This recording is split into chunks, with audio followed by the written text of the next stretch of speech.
For this exercise, we're going to use a band that is attached to something that is tall and behind us.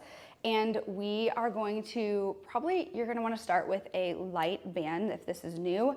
This is going to challenge your shoulders. So we want to start lighter if you don't have good shoulder flexibility or good mobility, or you have some cranky shoulder issues. We don't want to push into them too quickly. So what you're going to do with this exercise is come into a kneeling position, and you're going to hold on to the band, and we're kind of going to crunch down into a lot of flexion. Now, what we are going to be thinking about as we actually execute the exercise is segmentally extending our spine. Extension is this movement, so we're thinking of squeezing our upper back and lifting our chest kind of like forward and up, like if we're showing something really cool on our shirt to somebody that's above us up on the ceiling. That's what you're gonna be thinking about. What you wanna do is keep your belly button glued to your thighs, because we are not going to come up all the way here. We are actually going to stop here so that we can stop in the lower part of our thoracic spine, or more of our mid back. So again, let's get into position.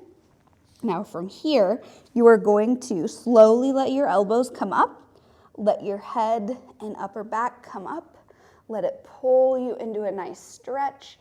Now once your belly wants to come up, that's where you pause, and now you segment back down. And that is one rep. Again, elbows and upper back, up into a nice big stretch, arch that back, and come back down. So as you do this, you should feel a really big stretch in your lats. You're gonna feel some stiffness and some stretching in your thoracic spine. And then as you come down, you should feel some of your lats working, a lot of your core working, and that is how you're gonna know that you're doing the exercise well. What we don't wanna feel is a lot of pinching in the shoulders. If you do, we might need to change the setup, or it just might not be a good option for you. So we definitely don't wanna push into that. When you are executing the exercise, the goal is to let the band pull you into more movement than you would normally be able to do on your own. But again, you have to be really good about keeping your belly on your thighs. That way you are really isolating the movement and getting the stretch where you need it. Over time, you should feel like you can get a little higher. Maybe you can use a little stronger band to pull you further, or maybe you actually eventually then go into a lighter band so that you are using your own muscles to get a little bit higher. Just depends on if you are working more for flexibility, or if we need to work on your own strength and your ability to own that movement.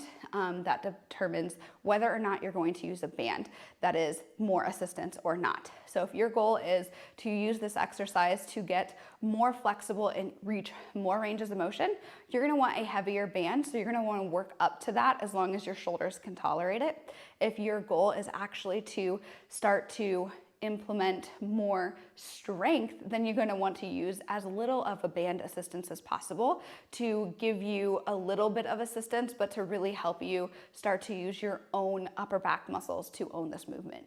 So there's two ways to take it. It depends on your goal, but both should help you achieve better flexibility and strength in the movement for spine extension, specifically thoracic spine, which is what we're targeting.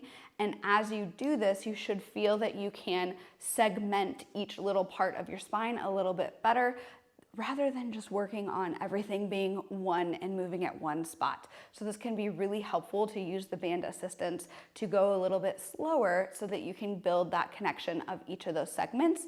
And that would also be a sign of progress.